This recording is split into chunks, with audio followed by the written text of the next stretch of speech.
Ibinunyag ni Justice Secretary Vitaliano Aguirre II na nawawala ang may 300 milyong pisong drug money na nakumpiska sa raid sa Bilibid noong December 2014 na pinangunahan ni dating DOJ Secretary Leila De Lima.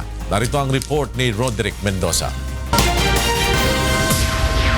Dalawang testigo umano ang hawak ngayon ng Department of Justice na magpapatunay na may nawawalang 300 million pesos na drug money galing sa Bilibid.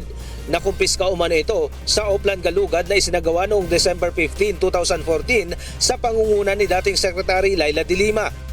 Ang sinabi lang sa dyaryo, 1,600,000 lang ang parang more or less na nakuha nila. But in reality, sabi ng testigo, mahigit po niya yan ng 300 million. Ayon kay Aguirre, isang inmate at isang intelligence agent ng gobyerno ang kanilang testigo na naroon mismo nang isagawa ang raid. Nakapalooban niya ito sa report na isinumite ng agent matapos ang operasyon sa Bilibid. Hindi na rin itinanggi ng kalihim na gagamitin ng pamahalaan ang lahat ng resources nito upang makasuhan si Senador Leila De Lima.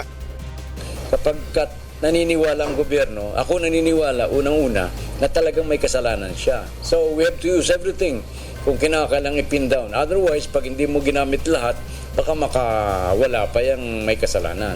Bukas din anya ang DOJ na gawing testigo ang dating driver at umano'y nakarelasyon ni De Lima na si Ronnie Dayan na handa nilang bigyan ng proteksyon. I am inviting him na sana umapir siya sa Congress. Sabihin niya yung totoo doon. Ayaw namang patulan pa ng kalihim ang patutsada ni De Lima na peke ang kanilang mga testigo. Roderick Mendoza, UNTV News and Rescue, Department of Justice.